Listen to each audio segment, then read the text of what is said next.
اللہ اللہ اللہ اللہ۔ میرے نبی نے فرمایا یا معاذ الا انبئک بملاک ھذا کلہ، معاذ میں تمہیں سارے دین کا خلاصہ بتاؤں؟ کہا جی ما ہوا، کیا ہے؟ تو مجھے دیکھو سارے، آپ نے اسے زبان نکالی، یوں پکڑا اور فرمایا کف ھذا، معاذ اس زبان کو قابو میں رکھ لو۔ 90% انسانی اخلاق زبان سے جڑے ہوئے ہیں۔ گھروں کو، دلوں کو، رشتوں کو جوڑنے والی یہ زبان ہے، گھروں کو، رشتوں کو، قوموں کو توڑنے والی بھی یہ زبان ہے۔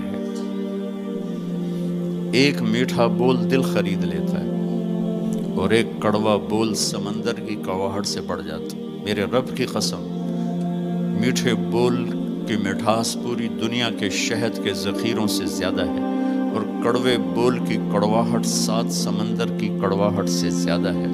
اور میں یہ درد سے کہتا ہوں، نمازی ڈھونڈنے نکلو کروڑوں ملیں گے، روزے والے ڈھونڈو کروڑوں ملیں گے، حج والے ڈھونڈو کروڑوں ملیں گے، زکوٰۃ والے ڈھونڈو کروڑوں ملیں گے، علم والے ڈھونڈو کروڑوں ملیں گے، خانقاہوں والے ڈھونڈو کروڑوں ملیں گے، اخلاق والے ڈھونڈو، پھر جوتیاں چٹخا کے تھک ہار کے لوٹو گے، کوئی اخلاق والا ملے گا نہیں، جسے زبان پہ قابو ہو، جو غصے کو پی سکتا ہو، جو اگلے کی سہ جائے، جسے جھکنا آتا ہو، جسے معاف کرنا آتا ہو، جس میں سچائی ہو، جس میں سخاوت ہو، جس میں دیانتداری ہو۔ دنیا پھر لی، زندگی گزر گئی، قبر کنارے پہنچ گئے، ہر صفت کی امت میں شان دیکھی ہے، اخلاق کی کمی دیکھی ہے، بہت کمی دیکھی ہے۔ عرب و عجم فقیر ہیں، میرے نبی والے اخلاق کا چیپٹر کلوز ہو چکا ہے۔ یہ اسلام کا سب سے مشکل چیپٹر ہے۔ میرے نبی نے کہا سب سے وزنی ان اثقل شیء یوضع فی المیزان حسن الاخلاق، سب سے وزنی چیز جو نامہ اعمال میں رکھی جائے گی وہ اخلاق۔ کیوں؟ کہ یہ جان پر وزن ڈالتے ہیں۔ ایک آدمی آئے گا، اس کا ترازو ایسے ہو رہا ہوگا، ایسے اسٹیبل نہیں ہو رہا، جب یوں جائے گا تو اس کا دل نیچے، جب یوں آئے گا اس کا دل اوپر، تو یوں ہو رہا، اب وہ موت ہوتی تو مر جاتا، یہ ایسے ہو رہا، ایسے ہو رہا، ایسے ہو رہا، ایسے ہو رہا۔ ایک دم ایک بادل آئے گا اور اس کے سیدھے ہاتھ والے پلڑے میں بیٹھ کر اس کو ایسے کر دیا تو اس کی جان میں جان آئے گی۔ تو وہ فرشتے سے پوچھے گا، وہ بادل سے کہے گا یہ تیرے اخلاق ہیں جو آج تجھے بچا کے، یہ تیرے اخلاق۔ نماز نہیں کہا، روزہ نہیں، حج نہیں، زکوٰۃ نہیں، ذکر نہیں، تلاوت نہیں، کہ یہ تیرے اخلاق ہیں جو آج تجھے بچا کے۔ بھائیو، بازار میں جو چیز کم ہوتی ہے اس کا ریٹ زیادہ ہوتا ہے، جو زیادہ ہوتی ہے اس کا ریٹ کم ہوتا ہے۔ میرے نبی نے یہ جو ہمیں اخلاق کا سودا دیا ہے، یہ انسانی مارکیٹ میں ہے ہی کوئی نہیں۔ ہے ہی کوئی نہیں کا مطلب ہے بہت کم ہے۔ جو مرد عورت اسے لے لے گا بہت بڑی قیمت لگوا لے گا، بہت بڑی قیمت لگوا لے گا۔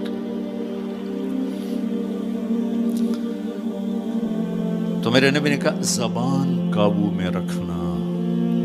اور معاذ وہ ہستی ہیں جن کو آپ نے کہا قیامت کے دن میری امت کے علماء کا جھنڈا معاذ کے ہاتھ میں ہوگا، یہ وہ شخص۔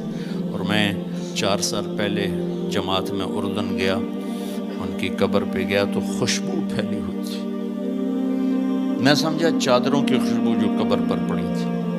تو ایک صاحب مجھ سے کہنے لگے یہ خوشبو آپ کو محسوس ہو رہی؟ وہ بھی وہیں کھڑے تھے مزار میں۔ کہا جی۔ کہا یہ چادروں سے آپ سمجھ رہے ہیں؟ میں کہا جی ہاں۔ کہا سونگو۔ میں نے چادروں کو سونگا، کوئی نہیں۔ اس نے کہا یہ قبر سے آ رہی، جب سے یہ بندہ یہاں سویا ہے یہ قبر سے آ رہی۔ 18 ہجری میں، 18 میں 1434 میں گیا، 1416 سال ہو چکے ہیں اور اس بندے کی قبر سے خوشبو آ رہی، اتنی بڑی ہستی۔ اور ان سے یوں کر کے سمجھایا کہ معاذ یہ زبان قابو میں رکھنا، نوک نقشہ دیکھا ہے، ہزاروں سال پرانی زندگی.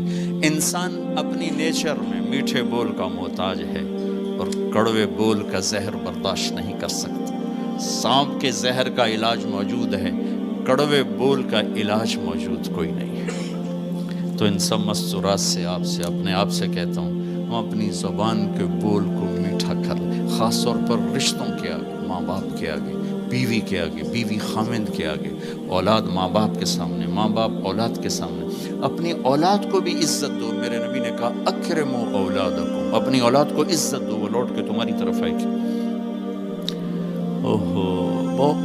بہت سے بچوں کی نافرمانی میں ماں باپ کو دخل ہے، شدت، زبردستی، سختی. میرے نبی اپنی بیٹی فاطمہ کو کیا عزت دیتے تھے؟ آپ تشریف فرما دو، آپ یوں کھڑے ہوتے، فاطمہ داخل ہوئی، آپ کھڑے ہوتے، وہیں نہیں کھڑے ہوتے، آگے بڑھتے تھے اور یوں چومتے تھے، بوسہ لیتے تھے. پھر ہاتھ پکڑے آ کر ان کو چارپائی پہ بٹھاتے تھے، اس کے بعد خود بیٹھتے تھے. یہ میرے نبی نے اولاد کو عزت دے کے دیکھا. ہم تو اولاد کو اپنی ملکیت سمجھ کے رگڑا دے دیتے ہیں، وہ باغی ہو جاتے ہیں.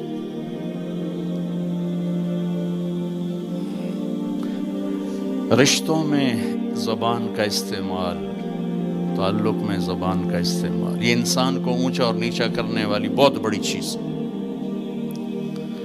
اس لیے جب کبھی غصہ ہو چپ ہو جاؤ، بولنا نہیں. غصے میں آدمی صرف نبی صحیح بول سکتا ہے، غصے میں صرف نبی صحیح بول سکتا ہے، باقی کسی میں یہ طاقت نہیں کہ غصے میں وہ صحیح بول سکے. لہذا چپ ہو جاؤ، گزرنے دو لہر کو، اس کے بعد جو کہنا چاہتے ہو کہو، ورنہ پتہ نہیں کیا ہو جائے گا. لقمان علیہ السلام کا فرمان ہے، کبھی چپ رہنے پہ نہیں پچھتایا، ہمیشہ زبان کے بول پہ پچھتایا. میرے بھائی بہنوں، اپنی زبان کا بول ہم ٹھیک کر لیں. اور دوسری آخری بات کہہ کے بات ختم کرتا ہوں، وہ بھی میرے نبی کے اخلاق کے ساتھ ہے. ایک ظاہر ہے، ایک اندر ہے، ایک باہر اندر. میرے نبی نے فرمایا، میرے بیٹے انس، میری ایک عظیم الشان سنت. یہ لفظ مجھے یہی یاد ہے، عظیم الشان، اور کہیں نہیں یاد. میرے بیٹے انس، میری ایک عظیم الشان سنت ہے. خود میرے نبی نے انداز ہی ایسا اختیار کیا، یا بنی ان استطعت، وقال ان قدرت. اس میں پیغام ہے، بیٹا آسان نہیں بتا رہا ہوں، مشکل بتا رہا ہوں. ان استطعت. تو میرے نبی نے کہا، میرے بیٹے ان استطعت، زور لگے گا، ان تصبح و تمسی، پھر یہ ساری زندگی کرنی پڑے گی. میری یہ سنت ایک دفعہ کرنے سے نہیں ہوگا. وہ کیا ہے؟ وَلَيْسَ فِي قَلْبِكَ غِشٌّ لِأَحَدٍ، اپنے دل کو پوری دنیا کے انسانوں سے صاف رکھو. اس دل میں کسی کی کھوٹ، نفرت نہ پیدا